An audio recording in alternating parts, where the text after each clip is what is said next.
घुमाई गड गैर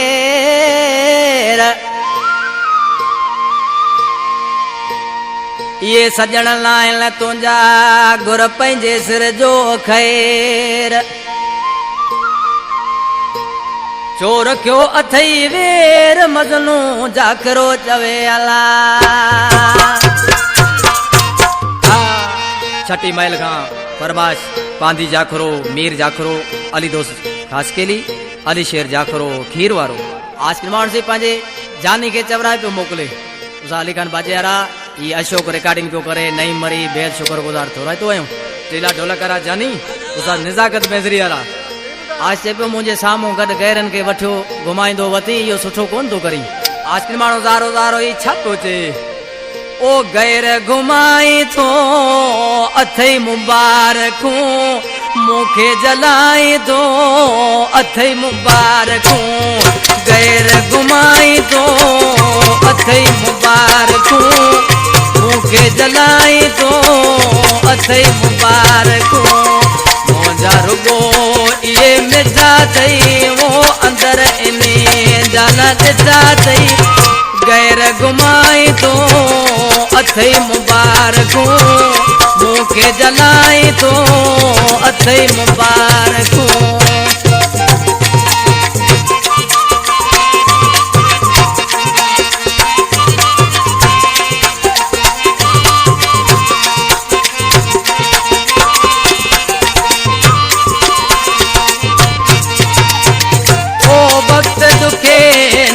जो इंदे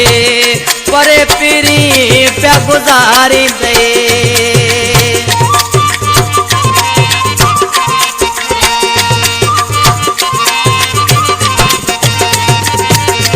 ओ वक्त दुखे न वे जो इंदे परे पीरी प्या गुजारी दे अन्या इया कौन जान दई ओ अन्या इया कौन जान दई गैर घुमाए तो अथई मुबारकूं मुखे जलाई तो अथई मुबारकूं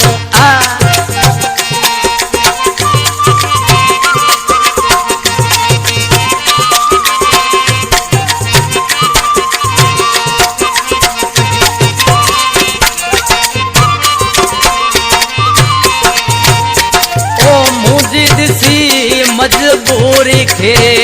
जुल्म करी तो मुँह मथे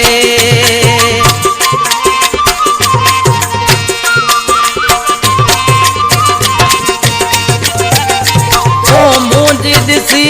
मजबूरी खे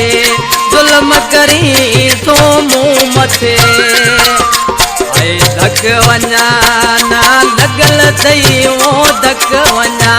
ना लगल थई गैर घुमाई तो अथई मुबारकूं मुखे जलाई तो अथई मुबारकूं मोजा रुगो ये मिठा थई वो अंदर इनल जाना दिता थई गैर घुमाई तो अथई मुबारकूं मुखे जलाई तो अथई मुबारकूं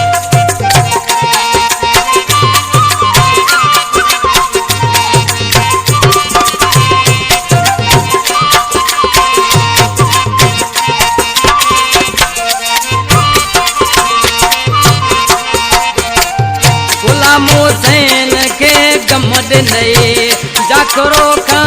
जोड़ छिनई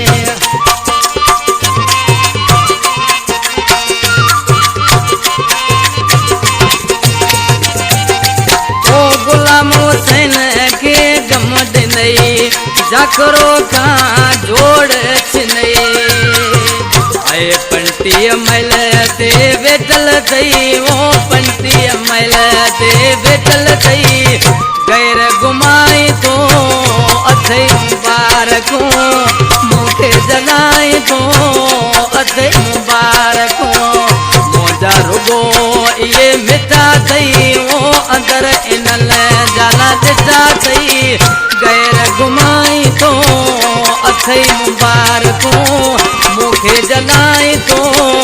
अथई मुबारकूं